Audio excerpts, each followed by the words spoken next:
Hello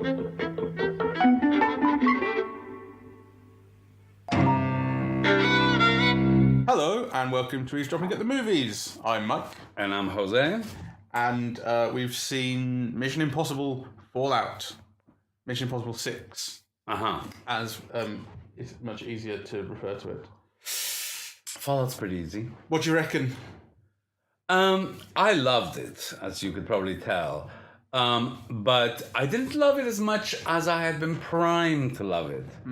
Yeah, like I think my favorite is still the one set in, I forget which Middle Eastern country where he walks up the side of the building. Oh, Dubai. Yeah. Saudi Arabia, Dubai. The Burj Dubai. Yeah, that's my favorite. Really. Well, actually, my favorite is the first one, which I think is a kind of masterpiece. I agree. The weakest one was the second one, I think. Everyone agrees on that. Yeah, and then it's almost like I think they've become increasingly better, right? Yeah. But this one, which is I think it's great. It's still, I wouldn't say it's better than the last one. It somehow seemed to lack a little something in the first act, I'd say. Yes. Let's give a spoiler-free version of the plot. Actually, the plot isn't actually hugely important. So, there's a new member on the IMF who's been put there by the CIA. Yes. Henry Cavill's character, and thereafter there's these 3 plutonium bombs. That's your sort of central MacGuffin. They're going off around the globe. There's a bloke who you don't know who he is. I mean, literally, they don't have a face. They just know his name. Maybe he's a ghost. Maybe he's a story. Maybe he's actually a real guy. But he's the guy they're sort of tracking. Blah, blah, blah, blah, blah. They're after these bombs. That's it. I think it's almost like, let's not even bother talking about the plot because it really is inconsequential. What's important in this film is the pattern, right? There's a preamble, then a mission is set out, really, and, then the film leads you, like you said, there's MacGuffin, so it leads you to places you don't expect, and, some things are just used to set up tension. They're all punctuated by quite extraordinary set pieces, and then at the end, you have a massive set piece that resolves everything with a post wrap-up section. Right, spoilers ahead. Okay. It's the same pattern as before, and we talk about whatever we want now. So what I think is kind of lacking early on is that the film is setting up a certain level of mystery around Henry Cavill's character because he's part of the IMF, which is a very tight-knit team.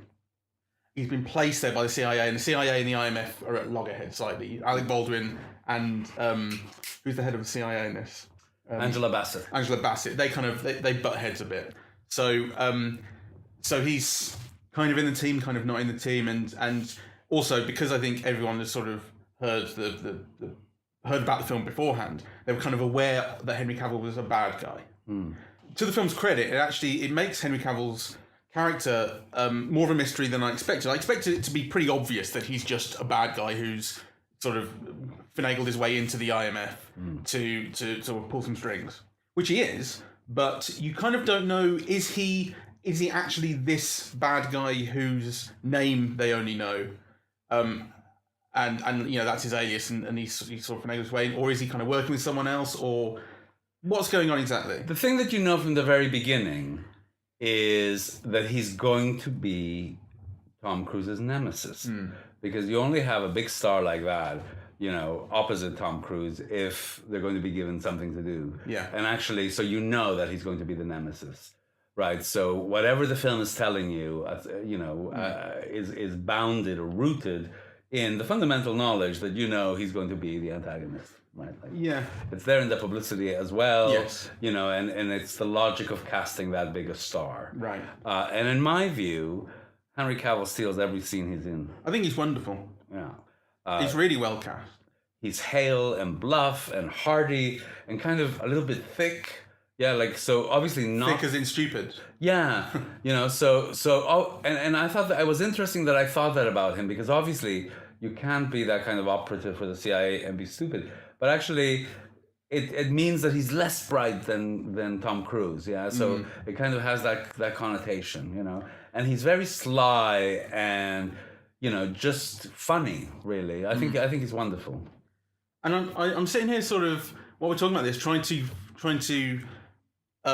work out what my point is about what is missing early on, and it's tough to because the film is really good, but I think actually it's that while the film is setting up these different strands and it is engaging in this slight air of mystery, actually what you want is for the relationships and goals to be clearer. And when they become kind of resolved and you know exactly what they need to do and who needs to go where, the film really improves. It gets tighter. Yes. And that's probably more around the halfway mark, really. I mean, that's around sort of the time. That's really around the time that Henry Cavill reveals very clearly that he is the baddie. Yes. Though he's got wonderful scenes at the beginning. Yeah. Where he seems to be like I almost had a moment where I thought, oh, he's being set up so that he can take over the franchise from Tom Cruise. Right? Like at the very those scenes in the bathroom when they're fighting the other guys and so on. So I think he does the action so wittily. It's almost like an Errol Flynn kind of type of playing, really. But I thought initially the problem to me might have been kind of one of cinematography. Like, I don't know if it was the print or the projection, but all of the first 20 minutes or so seemed a little bit like both too dark and also with too much light. It's almost like the film. When you on your program for Photoshop or whatever, when you increase the light, it just makes everything go. Yeah. Higher contrast or no. It's if you increase the light, all of the colors dampen down, right? Yeah, but then the print like is kind also of washed out. You mean it's both washed out and dark. Yeah, so I think all of the opening sequences of the film, they didn't have the intensity of color of the later sequences. Yeah, that wasn't something that particularly occurred to me. But although I suppose it's worth saying that the one of the central opening scene of the film is set in a sort of underground car park basement. It's supposed to be quite dark. It's supposed to be dark, yes. But it didn't seem to be a mistake to me that I didn't notice anything. Okay. But I don't know. I mean, yeah. Well, I mean, that was my feeling. That kind of part of what felt like low energy was actually kind of being created by the image itself. It wasn't just the playing or because normally those opening sequences are very boom, boom, boom. With the music and. The deception and the masks being revealed, kind of, Well, it's an American James Bond. Yeah. I'd say more than Bourne ever was. Actually, James Bond has become more like Bourne. Yeah. But really, it was Mission Impossible was kind of the answer to James Bond in its spectacle and stunts and kind of personality. Yes. And so opening the films with those big action sequences, which then lead into the that's iconic. And this one doesn't quite have that. It starts off darker and slower. Yeah, it's true. Which feels a little bit, a little bit disappointing. But on the other hand, I don't really have a problem with it. Like the film kept my interest. And it felt, it set up the story kind of appropriately, I suppose. So and the relationships and so on. Yeah. It still had kind of. Kind of twists and reveals and revelations and things going wrong, and we left the plutonium and they got it, and that's like the opening mistake of the film. They have the plutonium in their hands and then it goes. Because we left it behind. We were played. What I really liked about Tom Cruise this time around is not only that he's always so concentrated and so focused and trying so hard, but that he's brought comedy to his playing. So actually, obviously, there's this consciousness that he's a lot older now. Right. So, they make him miss a lot more, right? And he plays that missing of things for laughs. Yeah. Kind of, it's meant to be funny when he stretches out his leg to get to the helicopter and doesn't make it or I'd have to rewatch the previous 2 or 3, but I think that's been in his character for a little while now. I think it's come out more since Simon Pegg joined the cast. Yes, the humor has come out more. The humor's come out more, but I think it's. I mean, the first one had a reasonable combination. It was really heavy on thriller stuff, though. Really. Yeah. The second one was just like so down the line, serious sort of action movie, and as I recall it, and then since kind of the J.J. Abrams one, it's lightened up, and that's been to its benefit. I'd have to rewatch them as well, but it seems to me that whenever there's been humor in these films, it's rarely come from Cruise. Right. Right. Whereas actually, he got a fair share of laughs. Just by not succeeding. Yeah. Yeah. So whereas before what you'd get is that sheer will and determination to succeed, right? So he would fall back, but then the will would. So whereas actually, now it's kind of played for laugh, and then he goes back, right? So I thought that was kind of, if it's deliberate and if I'm right, it's a witty way to make his age work for him. Yeah. I like the fact that he's a good guy in kind of the purest way, and this film makes a real point of it in that he doesn't. He will not kill. He has to take on the role of this kind of shadowy figure that they don't know. What's his name? Luck or Lake or something.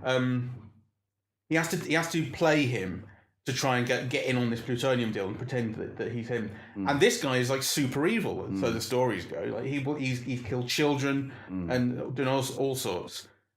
And Hunt is the absolute opposite. And the film makes a real point of saying like they have this plan that we're going to kill all these cops to make off with this. They're trying to kidnap a bloke who's in a convoy, and the tension is he going to do it? And of course, he finds a way around it and manages to kind of keep everyone safe and undercut what the plan was. And then after that, there's a very, very, very deliberate scene with a police officer getting shot. Female police officer. The IMF are about to get away with their target, and they're spotted by a female police officer. This is in Paris. And basically, the answer is they should shoot her. I mean, anyone else would. And Henry Cavill, you see him going for his gun very slowly. But Cruise's whole thing is please go away, because essentially saying we're going to have to. I really don't want to have to do that. She's shot by someone else. Yes. The guys who are after them, blah blah blah. He kills them, but he really makes sure that like she's going to be looked after.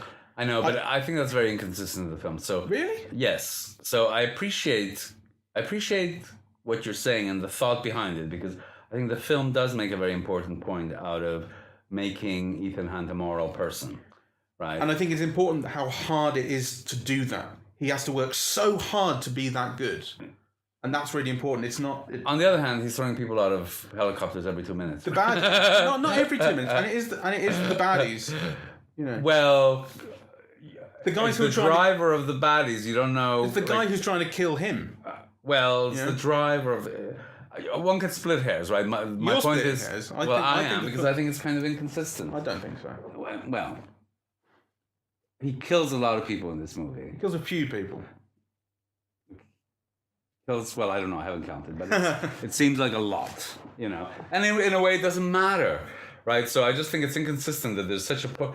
and yet I think it is important that the whole ethos of the film is that Ethan Hunt is the kind of person who would save one man, who cares about the one man, at the risk of millions or whatever, or one person at the risk of millions, So I think if you are going to do that, then you have to be more consistent about it. Really. Well, I think crucially it's contrasted in this film with the manifesto of the baddies, which is what it's revealed that Henry Cavill has written, which is this thing about killing the maximum number of people creates the maximum benefit, or something along those lines. The longer the peace. The more people you kill, the longer the peace afterwards. And which is why they're trying to set off these 2 nuclear warheads in the kind of sort of Kashmir, which is a kind of corridor between China and India and the Middle East, where there's a good 2 billion people. It's the source of all drinking water, or much drinking water. So if you spoil that drinking water, you not only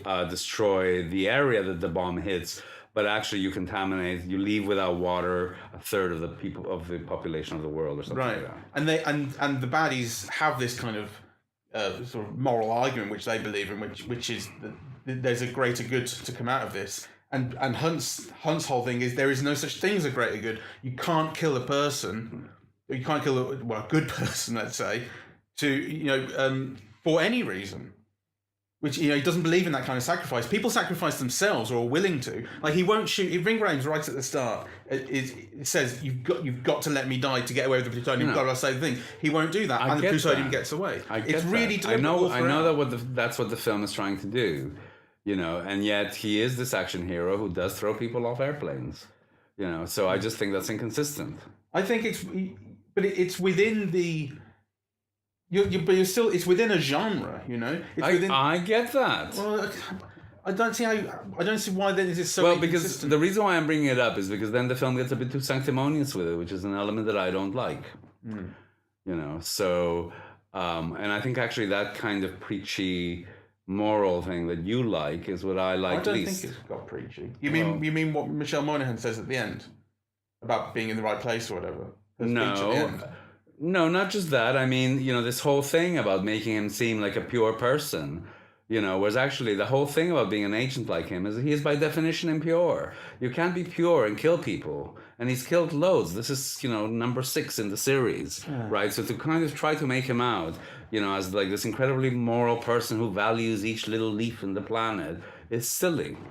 I think you're really overstating what I think of him. By what I like to see in these films is these acts of heroism. I think the guy is a true hero, and that's what I really like to see. And you don't get this moral, cloudy, black, grey thing with him. The whole point is you can't do this. I mean, like basically, he's Superman, right? He's Superman more than Henry Cavill. You know, you can't take a life, blah blah blah. And of course, the other thing is like he's kind of Superman, but also he's vulnerable and. Kind of prone to mistakes or you know. Let me tell you what I like best about the film. What I like best about the film were the action sequences. I also love it that it's like an old-fashioned, like you mentioned James Bond. It is like an old-fashioned spy thriller of the 60s. Yeah. You know, where it's a thrill to see, like, I don't know, Istanbul in the Bond films or whatever, right? Yeah. Like in this film, you know, you have like Paris and London, like you've never seen them before. Like London is just magical, right? Like all of those chase sequences, you know, around St. Paul's, right? Like, you know, going up the cupola of St. Paul's and out onto the roof, and then, you know, through the roof of the closed bridge, right to the very top of the Tate Modern. That was like gobsmacking. Yeah, it was just thrilling to see, really. And actually, you kind of think that since the 60s, when that globe-trotting stuff was not a novelty, but kind of really spectacular because people didn't see these places very much. Now people do, but still, it's so spectacular in this. That's actually kind of an achievement. It makes you see them in a new way. And actually, it doesn't only make you see them in a new way, it's a spectacular sight for spectacular motion. Yeah, like, you know, kind of acts of movement. Like, and actually, one of the other things that I love about Tom Cruise is, I don't know if it's real or not, but if it's not real, they take the trouble to trick you, whereas a lot of other films don't. You know, so there's like that bit where he kind of jumps into the helicopter as the helicopter moves up. And actually you see the whole movement, right? Like you see him on a rooftop jumping onto the helicopter rope, and then the helicopter goes up, and then of course it cuts and, you know, yeah, like you're somewhere else. But actually just the movement from, you know, from the roof to the rope to it going up, it's just thrilling. Like he takes the trouble to kind of have it all within one shot, right? To have that movement begin and be completed within the one shot. Whereas, you know, in a Bourne film, that would have been like 25 cuts or something, right? And like you'd have no idea whether a person was capable of doing that or not. Like here, clearly a person is capable of at least faking doing it, right? Like, Well, the thing about Tom Cruise is that, you know, one of the kind of well-known or infamous factoids about him is that he does all his own stunts, and he's really keen on that. I agree that the stunts are fucking spectacular, and I agree that the way they're shot, seeing complete motion and seeing Tom Cruise identifiably doing thrilling. this stuff is absolutely thrilling. Climbing the rock face at the end and that sort of thing. Yes, I think so. I loved all of the set pieces, and I love the use of locations within the set pieces, and they were imaginative because, you know, they're beautifully filmed. So when you see him running from St. Paul's over the bridge towards the Tate, you know, the very geometry of the roof of the bridge, which who has ever seen it before, right? It's like you wonder what work has gone into scouting that, right, and making those shots. They're amazing. Yeah. And that's another thing about the film. I think it's full of amazing shots, you know, which are a thrill to see kind of on their own. It's a very, very well-made film. Yeah, it is.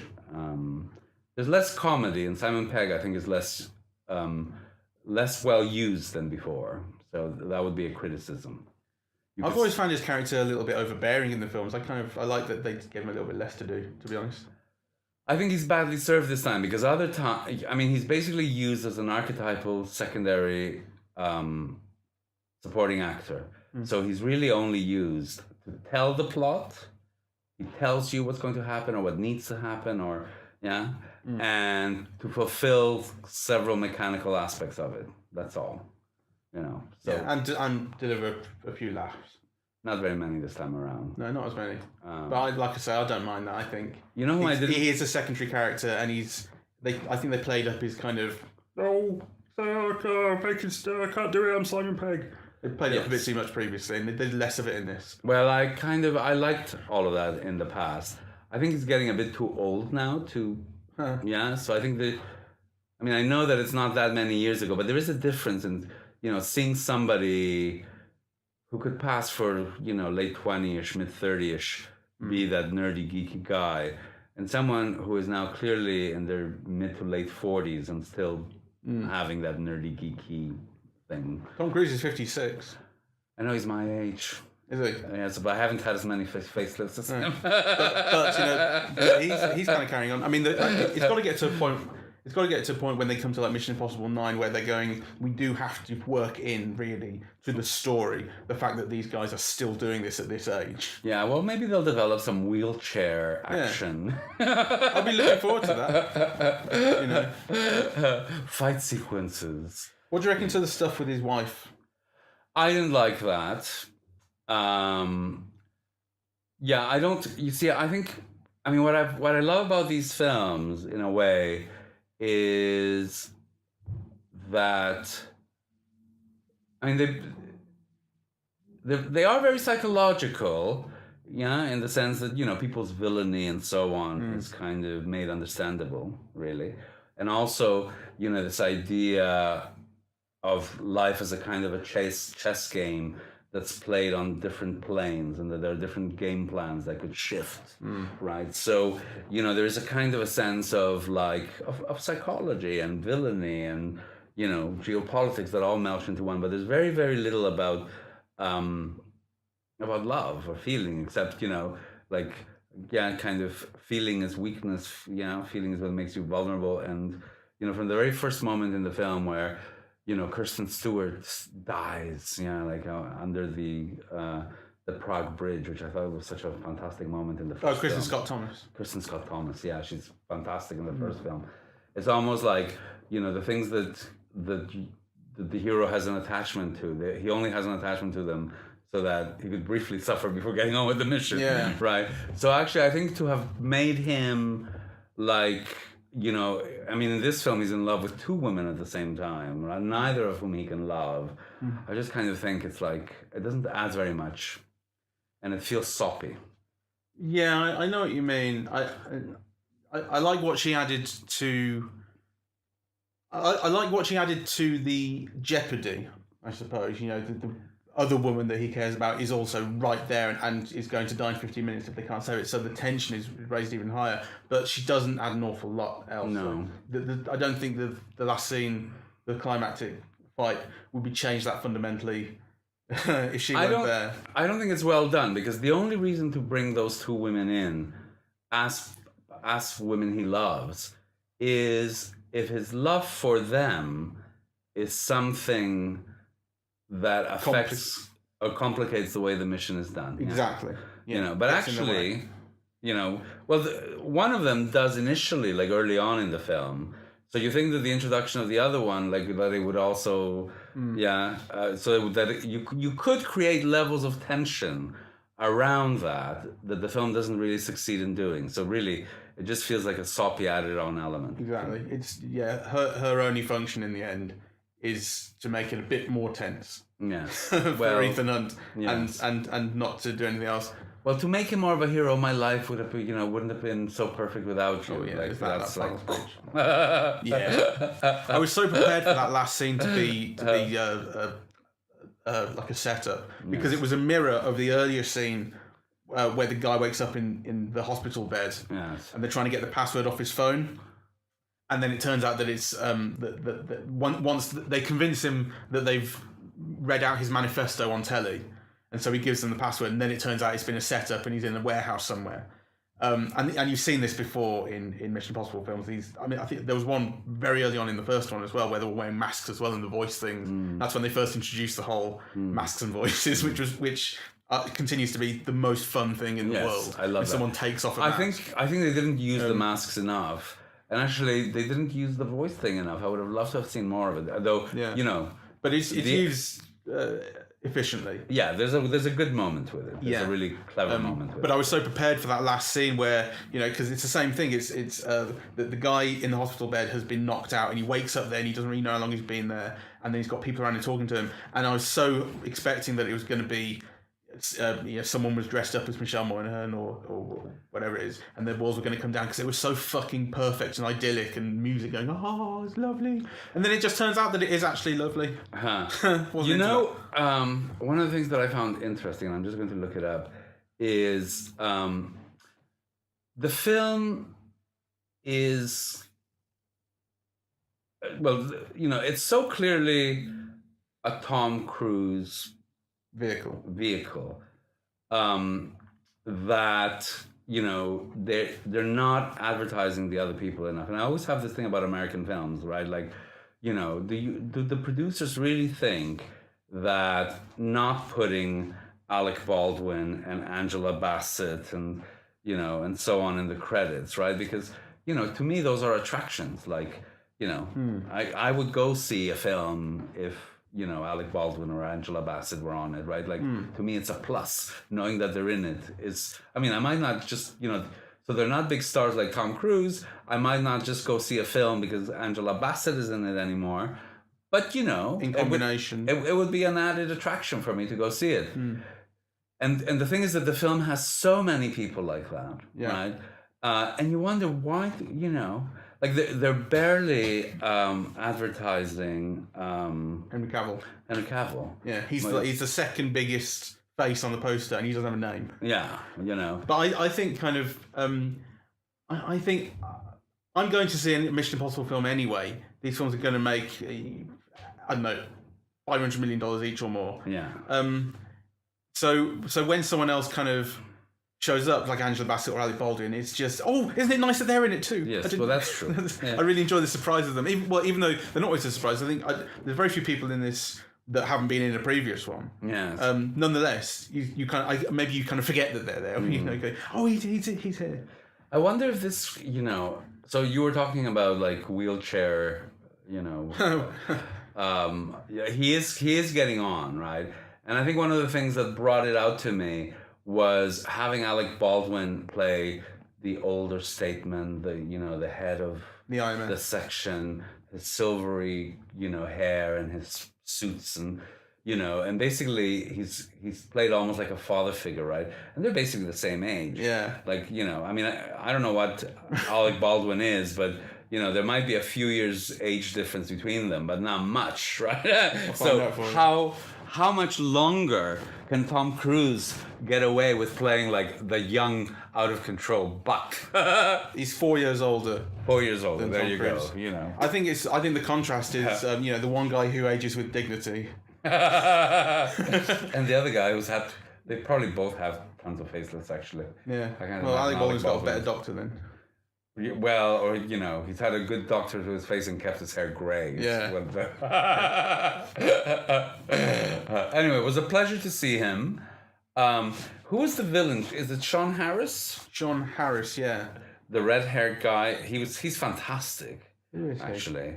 I think I saw him. Could it be the Vikings? But he's been in a whole bunch of stuff. He was in Rogue Nation, which this is the thing. I've seen it, but I don't really remember. I remember kind of a few set pieces and things, but who remembers the plots really? He's been in 57 films. 24-Hour Party People, Creep, Harold Brown. Oh, he was Macduff in Macbeth, so I know him from that. Leon Macduff. Oh, he was in 71. Yeah, that was good. And that was really good. And he was in Prometheus, of course. Was he in Prometheus? Yeah, he was in Prometheus. Who was he in that? Just one of the guys who died? No, he was one of the nasty guys who died. But I think he had a prominent role. Let me just check that. That's terrible because you don't get any information here except his name. Oh well. So anyway, he's very good in this. He's a guy who really looks like he's got menace. Yeah, kind of, and that he's hard. I mean, to be honest, I'm looking at the cast list of Prometheus, and I've forgotten that Idris Elba was in it. One forgets that Idris Elba isn't anything, I'm sad to say, really. I know he's got his worshippers, but everybody remembers him from Luther. And then kind of everything else he's been on, like, you know, I think somebody else could have done it better, really, you know. So, no, I know that that's a controversial thing to say, but think of him in Thor. You could imagine other people playing that role. Who was in Thor? Well, he's the gatekeeper. I forget the name of the character, but he's the gatekeeper to Asgard. Right? Actually, to be fair, I haven't seen Thor. So. Oh, okay. Well, you know, kind of, I mean, let's look him up. I mean, he's really forgettable in quite a lot of the stuff that he's done. You remember him as a personality? I think more than obviously, although he's very memorable from The Wire. That's what made his name. Yeah, you know, he's wonderful in The Wire. He's wonderful in Luther, I think, and everything else has been, you know, questionable. I mean, I don't remember him from Avengers. My God, we talked about how unsatisfactory he was in the Dark Tower. Dark Tower, yeah. You know, yeah. Anyway. All right. But he's not in Mission Impossible. No.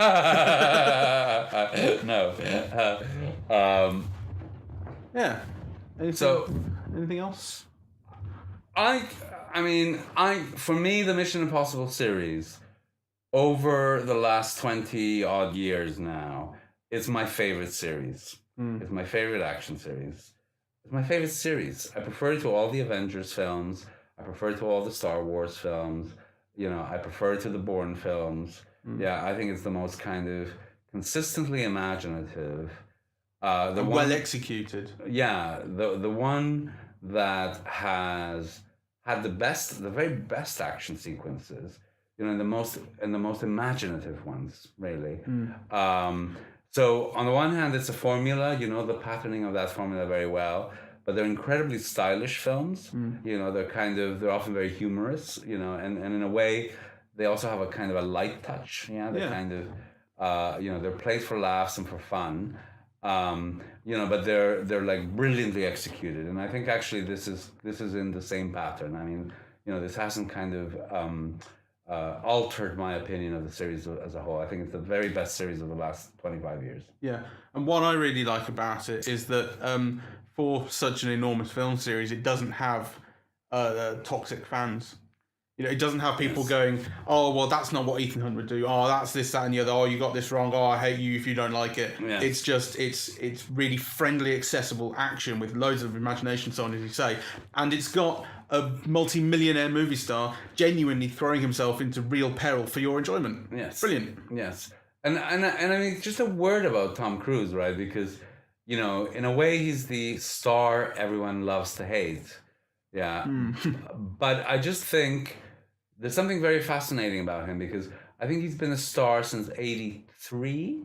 Something like that, 84. Yeah. You know, and consistent box office since 83. And here we are in 2018, you know, with his name above the title on his own, carrying a huge film in a huge franchise. And actually, I can't think of anyone who's had the career that he's had. We've spoken about this before, and I suggested Charlie Chaplin purely for the length of his career from beginning to end, but he had long periods where not much was happening. Yeah. And there's also Tom Hanks, but he had a period of not really doing anything that good until the early 90s.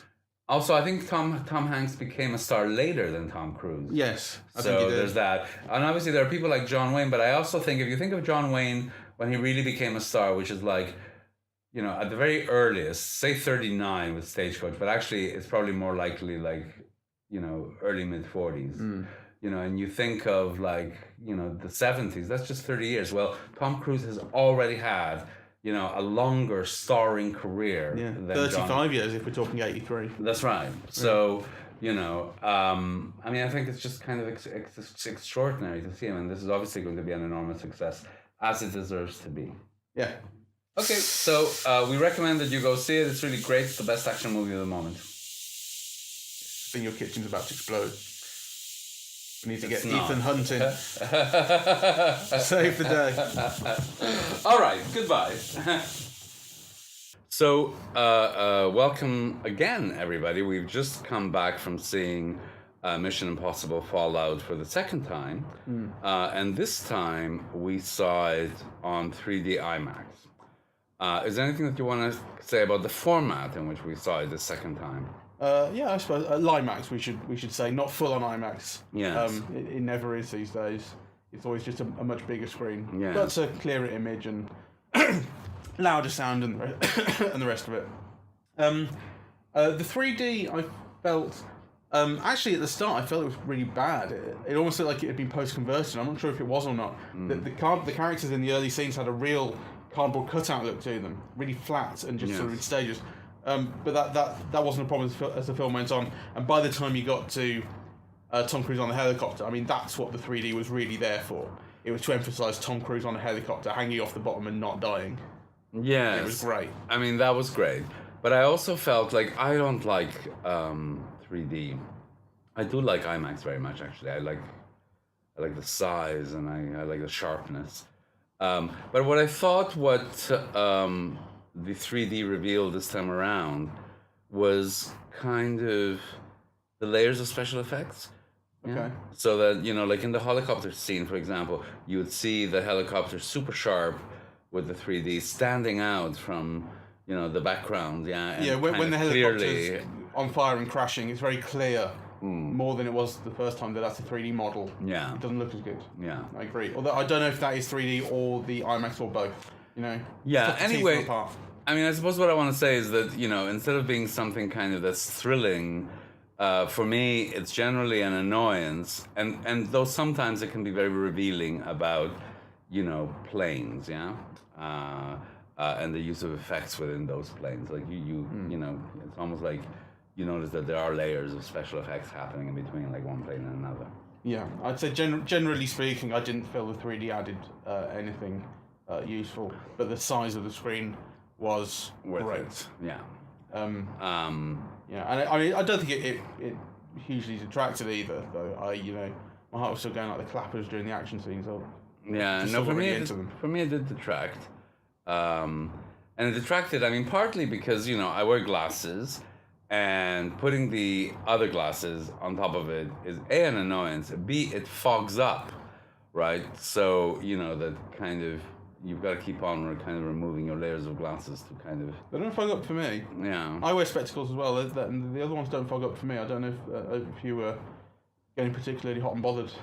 Well, no, I mean, I thought it was interesting. I mean, I did like the film less the second time around, though I think it holds up incredibly well. And like you, I thought the action sequences, were amazing. The things that bothered me in the first film bothered me less. So, for example, the first screening. You mean? Yeah, the first screening. The sentimentality around the first wife and so on. I kind of, it didn't bother me. I was maybe less invested. I don't know. And the things that thrilled me continue to do so, and that is primarily around kind of the chase sequence. Though I do also think that the thing that I found most exciting in some ways about the first viewing was Henry Cavill's performance. And, he's still great, but actually the unexpected and the charm of it and so on, has a different effect. So, that surprise and delight that I greeted it with the first time around was a bit dampened. Yeah, I suppose so. What we were talking about in between, because we've seen the films 2 days apart, but we're just kind of adding this on rather than releasing it as a separate podcast, because who needs that? And in the sort of time in between, we've hung out, and we were talking about Henry Cavill, and I was sort of saying that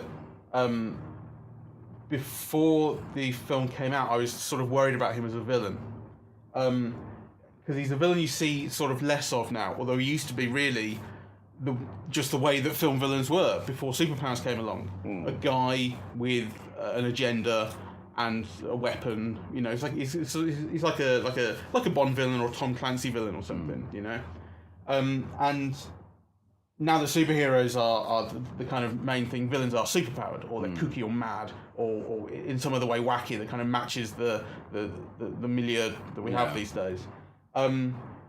I think it's fair to say that Cavill's character is not brilliantly written, as you were pointing out, but Cavill elevates him. Yes. And makes him memorable. He gives a great performance. And a great presence. Yeah. I mean, I actually think that in an odd way, it's a star-making performance, right? Because, I mean, so far his only hits have been with Superman. And this is a film where he really stands out. He's really great, you know. And he's not only great to look at, but, you know, he's got all these asides and double takes and, yeah, kind of a lot of the performances without dialogue, really. You know, and he makes things funny and, you know, and exciting and agreeable and surprising. Yeah, there's a lot of gesture, particularly the bathroom scene where he and Cruz are tracking... I keep forgetting the fucking guy's name, Lane is the other bad guy. John Lark, who's the guy who's going to meet this arms dealer. And they don't know who he is, but they're tracking him with a sort of RFID... phone sort of radar situation. Tracker. And it's not that the music doesn't drop out, which I thought it did. I was watching for the second time. It's the sound doesn't drop out. You still hear all the diegetic sound of doors opening and the crowd and stuff. But there's no dialogue. They're doing it silently, and every time someone goes past them, they check the phone, and then Cavill looks to Cruz and just shakes his head and does it again and again. And the way the camera moves as they go into the bathroom, it's actually reminiscent of the CIA infiltration sequence in the first film, pure white room and silent communication, and I think it's deliberate. And as people walk past, they exit the scene, and then the camera reframes to show you someone else who's at the urinal, and is it him, and is it not? And they move silently and smoothly from one side of the bathroom to the other, finding out who it is, and it's all done with camera movement and gesture and facial communication, and it's brilliant. And that scene develops really, really nicely as well, because then you get, so they identify him, and they knock him out, and they get him into the stall, and then a different threat emerges, because a new group of lads come into the bathroom and see their feet under the stall, and think, it's a couple of guys getting off in a stall. So then they're kind of trying to make their way in. In the meantime, they're trying to scan the guy's face to make him ask. It develops really, really nicely with threats emerging and going away. It's the best action film of the year. I mean, it has the best action scenes that I've seen this year. And the reason why is because, you know, the filmmakers have paid attention to them.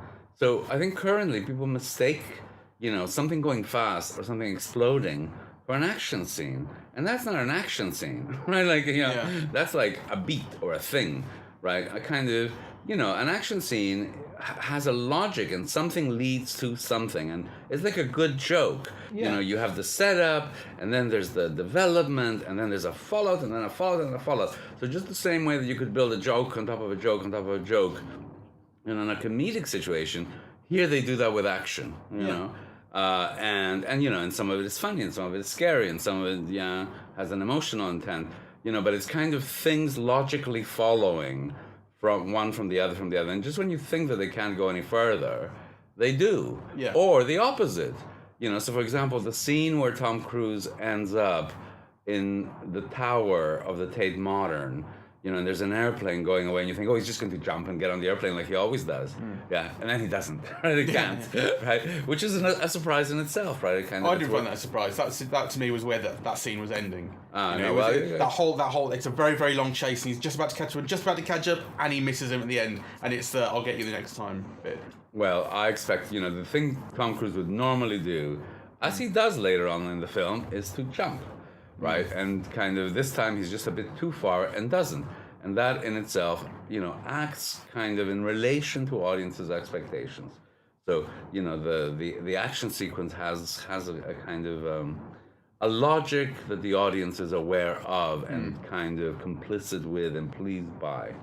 Yeah, there's one bit there's one bit that I really like, which is a very quiet bit, which is in a central chase sequence. It's the bit with the bike where when they're attacking the police convoy to get Solomon Lane out of the police truck, and the idea initially is that we're going to just kill them all, and Cruz says, "No, I'm not doing that."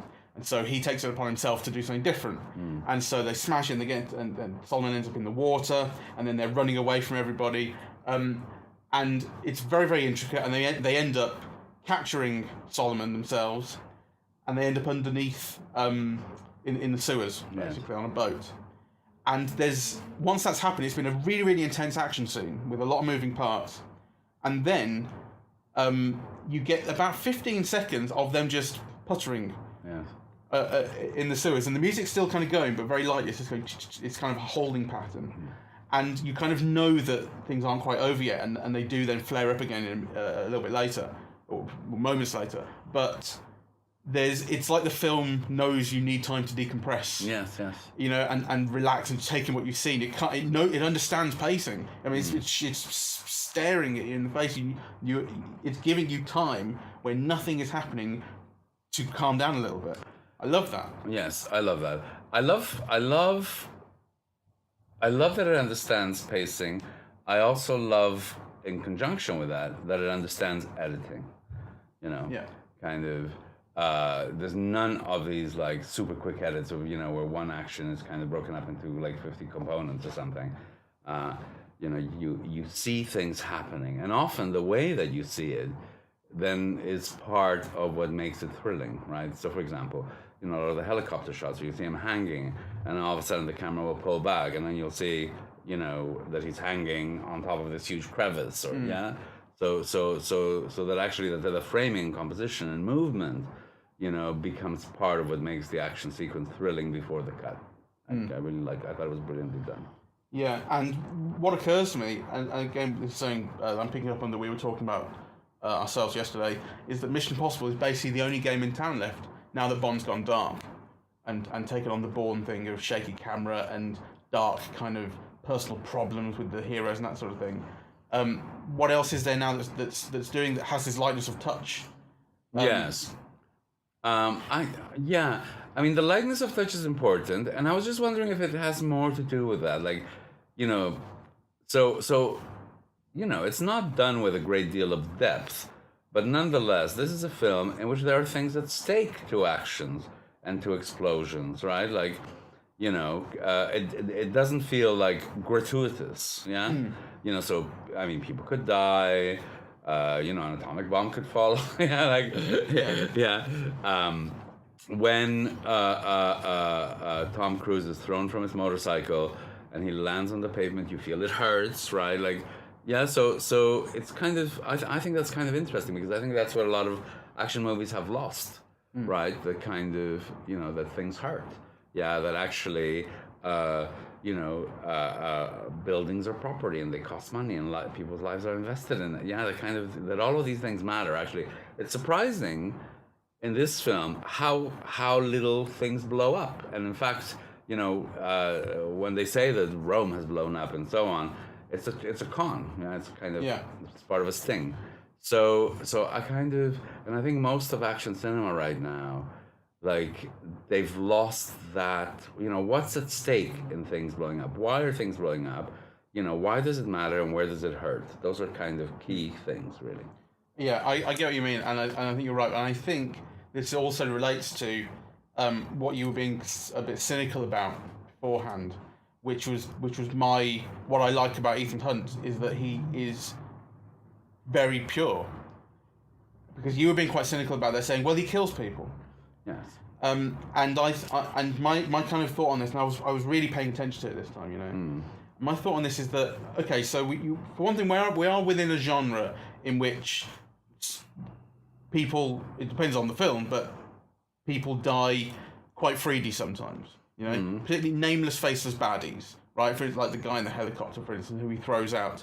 And I'm not saying that he doesn't kill people quite freely, but I think it's a mistake it doesn't engage with the premise of the character to be cynical about it. I think that police officer scene we talked about, the police officer who he's trying to protect, because she gets shot, or she gets shot, and then the four baddies who are about to kill her, he won't let that happen. He kills the four of them. Yes. So one life would have been taken, but actually 4 have now been taken. But it's not about that. It's about who those lives belong to. She's an innocent. Yes. And he is protective of. This is why you don't get this kind of collateral damage. He's not so happy to just run around causing collateral damage, things blowing up, and the rest of it. He is.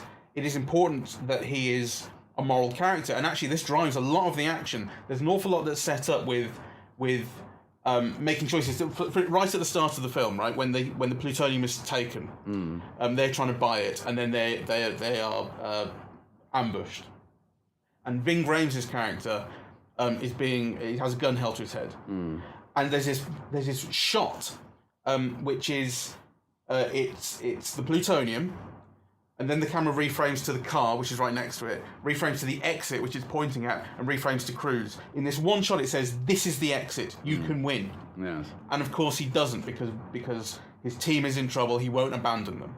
And this is the thing that sets up the entire thing of the film. And this is why Henry Cavill ends up being assigned to his team, because he let it go. I get that, but on the other hand, I think these two things go together, because Tom Cruise is America's national Boy Scout or whatever, so.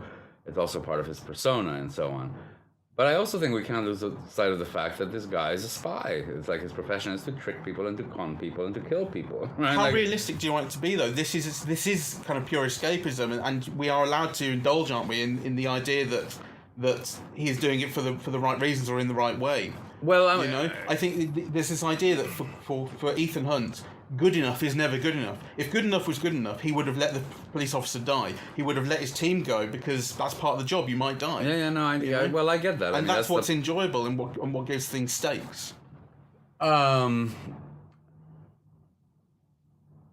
don't know what to say, because on the one hand, of course, I see that. On the other hand, I do think that it's kind of interestingly contradictory. Yeah, so it's not an either-or thing. These things go together. But they have contradictions, and those contradictions are interesting. Well, if you want to leave it at that. Well, I don't know what else to say, because, on the one hand, so for example, you don't know anything about the guy who, is piloting the helicopter. For all you know, he's just an employee. He could very well just be an employee of the NGO that they're all working for, right? So, but he's got no qualms about just throwing him off the helicopter, right? So, kind of that goes together with... him being loyal to his friend and him trying to save the policewoman. Yeah, but I'm just saying there are contradictions there. I appreciate that, but I mean, the henchman thing has always been the case of you are working for the baddies. Yes. I mean, if you want to get into the minutiae of who they are, I mean, Austin Powers did that joke about it, about no one thinks about the family of a henchman. Remember? And so you can sort of, I suppose, make that argument, but I think this is where you have to accept that we're working within a genre in which there are goodies and baddies. I take your point and I accept it, but I just kind of, I'm just flagging that up. I don't know what else to say about it. I also like the sacrifice, because I think I talked about the idea of the greater good, and how for Hunt there is no such thing as a greater good if an innocent life is in danger. And Angela Bassett talks about it. In fact, this is one of the least believable things of the film, is that Angela Bassett starts off by saying the conflict between the IMF and the CIA, who Angela Bassett represents, is Hunt should have taken the plutonium, abandoned his team, and everything would be fine. Yes. This is why I'm putting Henry Cavill on the team. And then by the end of the film, she's saying, I understand why you are the way you are and why that's useful. And actually, the least believable thing about the film is that she believes what she's saying. Yeah. But that the film ends with that speech, and by wrapping it back round again, is really, really important. It's what the film is about. And what was the other point? I was thinking that the idea of So what I had started by saying there was the idea of if there is innocent life in danger, then the greater good doesn't matter. But on the other hand, personal sacrifice is totally acceptable. And Hunt's not the only one who puts himself in positions where he could die to save others. There's also, in the fight with Solomon Lane at the end, it's Rebecca Ferguson, Solomon Lane the baddie, and Benji, Simon Pegg's character, he's being hanged and he has a box underneath him that's just about keeping him alive, stopping him from being throttled, which Ferguson has managed to get under him. And then she's being attacked, and he kicks the baddie to help her, thereby kicking the box away and sacrificing himself, and then it leads to the thing of, is he going to die? Is she not going to die? Is she going to get him in time? And of course she does. Anyway, you're right that the film has that whole thing about self-sacrifice, because again, with her, with the Rebecca Ferguson character, I mean, what gets her into trouble is she doesn't shoot him. Yeah. You know, she could have shot him and doesn't shoot him. So, you know, kind of, she's putting his good over hers. And, you know, Tom Cruise is the same with Ving Rhames. And then they all do that together when they go, you know, to India, Russia, the border of India and Russia, you know, because they say very actively it's a suicide mission, right? Mm-hmm. So, you know, that is kind of like, a kind of a theme in the film. I'm just kind of not sure what weight to give that. I mean, it certainly sounds something that the film is working with, you know, and it's kind of putting there. But I'm not... I think the film is framing it as very central, and it's something I like about it, ultimately. I think it's something that carries it. It's carried through very consistently, even with the guy he throws out the helicopter. Yes, well, and, you know, and it ends with, like, you know, Tom Cruise sacrificing the woman he loves to another man. I mean... there's that as well. You know. I agree with you on the sentimentality of the wife thing. So anyway, I don't know, and actually I think I also don't much care. I don't think that's what's significant about the film. I mean, what's significant to me about the film is that it has about 4 or 5 action set pieces that are just amongst the best I've ever seen, really. You know, kind of the motorcycle sequence through Paris is phenomenal. You know, the sequence where they go from St. Paul's, you know, over the Thames and into the Tate Modern is out of this world good, really. A model, I think, for any action sequence. And I think it's also fascinating because most of it is quite, it is, you know, you have bits of dialogue, but it's mostly silent. It is all about the action, really. Silence is the wrong word. There are sound effects. Yeah, but there's very little dialogue, you know, throughout those sequences. And then the third one, the helicopter thing over the mountains, the Himalayas or whatever mountain range it is again out of this world great, really. You know, so I mean, I think the film would be worth seeing if it only had one of those. It has 3, and it's really like a kind of a masterclass in action filmmaking, as far as I'm concerned. There are 2 scenes I wanted to pick up on that are kind of implausible in different ways, and I like one of them. I don't like the other, and I've been thinking about them. So the first is a skydiving scene. Ah, yes. Where Cruise and Cavill are infiltrating Paris, and they're going to jump out of a plane and then infiltrate this party to meet the White Widow, the arms dealer. Yes. And they're having a little bit of a conflict on the plane, a bit of a tete-a-tete, you know, sort of, you don't want me here and I'm all here to watch you and blah, blah, blah. And there's this thing about Cavill's his oxygen tube to his mask. It's not working properly, and you kind of think, like, is he fucking it up deliberately? And Cruise fixes it for him. And then when they see the environment they're going to be jumping into, Cruise sees it's an electrical storm. He says, we can't jump through this. Cavill says, fuck you, I'm going.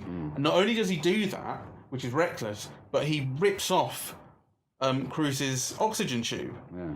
And I can't for the life of me work out why he does that, right? Because at this point, he wants... Oh, I get that. He wants Ethan Hunt to be alive. He wants to be able to frame him for what he's doing. I don't see a good purpose to that. He's just being a dick. And then Cruise... fixes it and dives down and catches up with him, and then sees that his oxygen mask, Cavill's oxygen mask, is gone again. So then he performs an act of self-sacrifice and removes his own oxygen tube, puts it in Cavill's, who's unconscious at this point, then sets off Cavill's parachute to save him, then manages at the last second to save himself. And it's what Cavill has done in this scene is I can't work out what his motivation is and what his objectives are, because it's not useful to him for Cruise to be dead or incapacitated or anything. I didn't read the scene the way you read it. Okay. To me, it kind of made sense. You know, that he wants to go. He's not going to be held up, and he does that thing to Tom Cruise to prevent him from stopping him. So. You know, I kind of this thing about needing him alive and so on. Well, he's on the plane, you know. So I don't buy that scene really. I think it's artificial conflict to create an exciting action scene, which it is, but actually afterwards it doesn't make any sense, and it also then doesn't make sense why Tom Cruise isn't kicking him in the balls for doing what he did. He just kind of goes, okay, we've got to get on with it. Like, I guess that sort of makes sense, but he should be really pissed off with him. I don't know. I mean, I think for me it works because it sets up like this macho competition between the two guys that only kind of really ends in the helicopter scene at the end.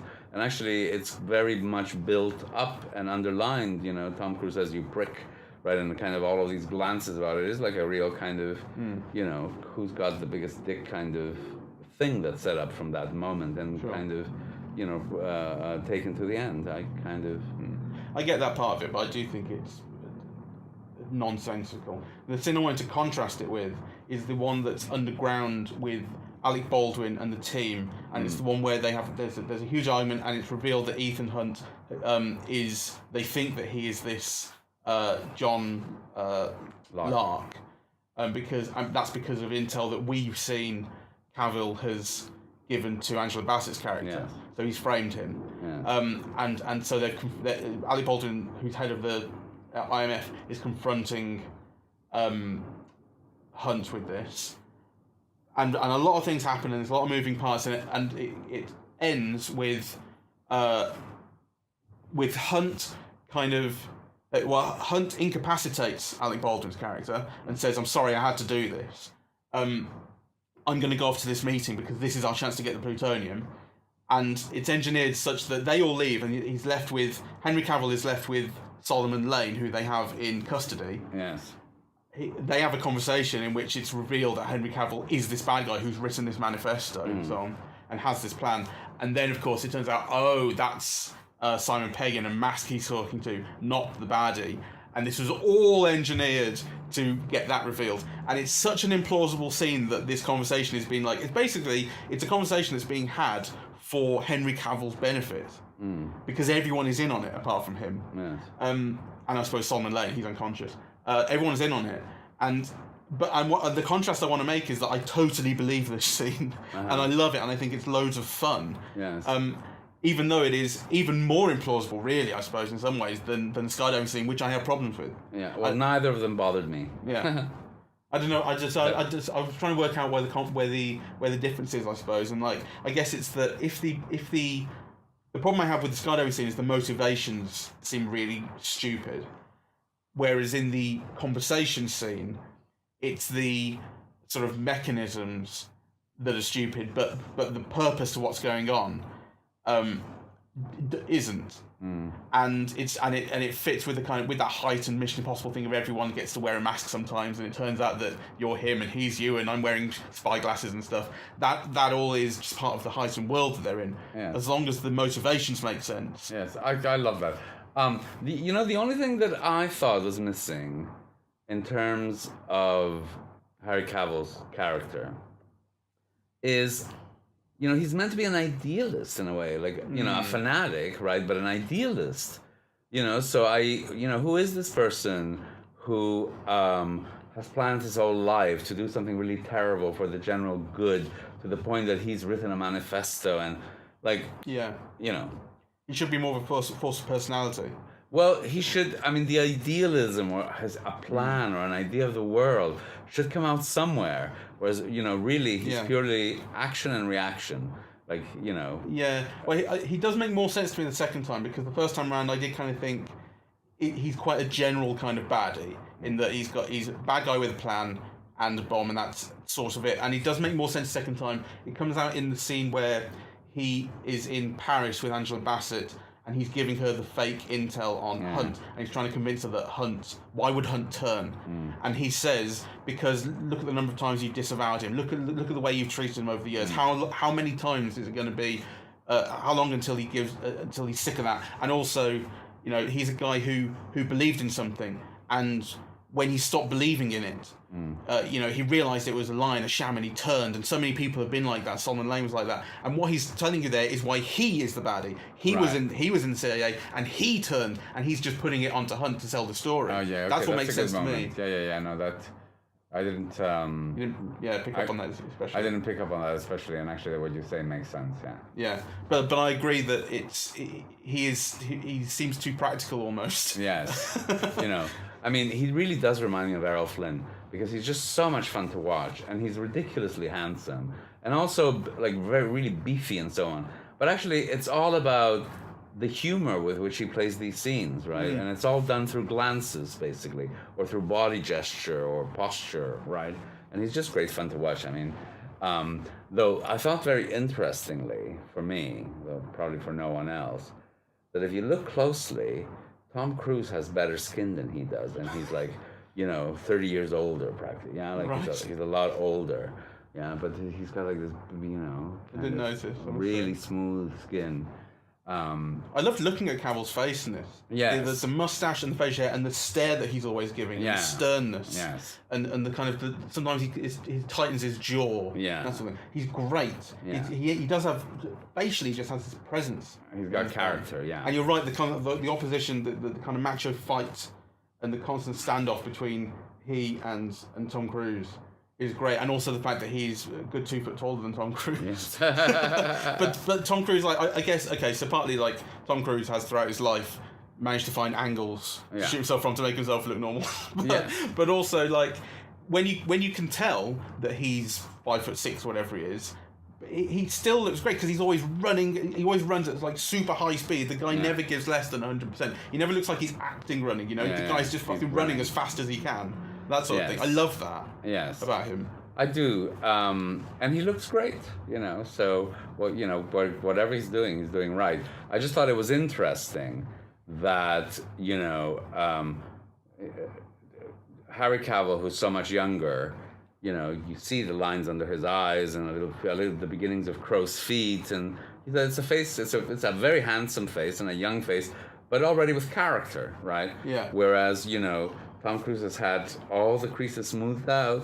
The last thing I wanted to mention, which I only picked up on the second time, is the White Widow character, who is the arms dealer they're dealing with. She's this English lady. She's played by Vanessa Jane Kirby. And it was only on her introduction, the second time we saw the film, that I realised that she is the daughter of Max from the first film, who's played by Vanessa Redgrave. Yes. And it explains so much because she felt really familiar, and her voice is pretty much identical. It's kind of amazing. And she has this same kind of smoothness and confidence, and this thing of, you are a paradox. And actually the film, it was that thing in the first film of Vanessa Redgrave talking to Tom Cruise, talking to Ethan Hunt, and saying, you are a paradox. And when she's introduced in this, she's speaking on stage, and she meets Cruise's gaze, and that's when she says this thing about, my mother liked paradoxes. And I thought, oh, does she know? I mean, even though I know that she doesn't because I've seen the film once already, there's this thing of maybe she does. Ooh, maybe she knows this. I mean, what I appreciated about you bringing that up is because it underlines the extent to which the film is really coherent, it's really cohesive, and it's very much in dialogue with its own world. So, that's not the only element or strand that it brings in from the previous films. So there's the Rebecca Ferguson character, there's obviously Bing Rangs and so on, and Alec Baldwin, but also the wife from the third film, and so it actually is kind of bringing in all these elements. Like it's a world that it's created, and it kind of calls back to it. It brings parts of that world back into this new film in a way that, often series don't. So, for example, in the Bond films, it's very rare, right? I mean, obviously, you have the stock characters, M and so on, will reappear, but it's very rare. They're not serialized. Yeah. They tend to be serialized. Yeah. What I like is that in these films, it's happened very slowly over the years. I feel like when they made the first Mission Impossible, they never thought this was going to be a series. Yes. It was quite standalone. And then when they said, okay, we're going to make a second one, as I recall it, nothing really came back. I mean, some characters came back, but it wasn't a sequel story-wise, And then when they've done 3, 4, 5, and 6, characters have been introduced and then kept there. So particularly Rebecca Ferguson's character and Simon Pegg's and Alec Baldwin, and they've no big deal has been made of it that they are now a really important sort of set of characters. It's just been quite casually that they are coming back and playing more parts, and I love that it doesn't feel like there is a sort of a history and a lore that you must know to understand these films, you know? Yes. Despite the fact these characters clearly just know each other and have worked together before and so on. Yes, but I like the way that it's kind of developed what seems like almost organically, as opposed to, say, the Bond series, which they've clearly got a formula that works, they adhere to it, it's got a particular set of structure that they rarely deviate from, and you just kind of, you create a new episode based on that structure. Whereas actually this seems, to unfold from the previous one. Yes. So, yeah, I think that's interesting. Yeah. All right, shall we... Yeah, I mean, I think I've exhausted what I think of the film and the series. Okay, well, I'm exhausted, so... Well, you are exhausted. Let's wrap it up here. Lovely. That'll be no more podcasts now after this one. I mean, well, we'll do podcasts on other films, but we're done on Mission Impossible 6. All right, so thank you very much for listening. We are on iTunes, Twitter, Facebook, SoundCloud. That's it, pretty much. Well, and eavesdropping@themovies.com for the back catalogue and so on and so forth. Right. All right. Yes. Goodbye. Goodbye.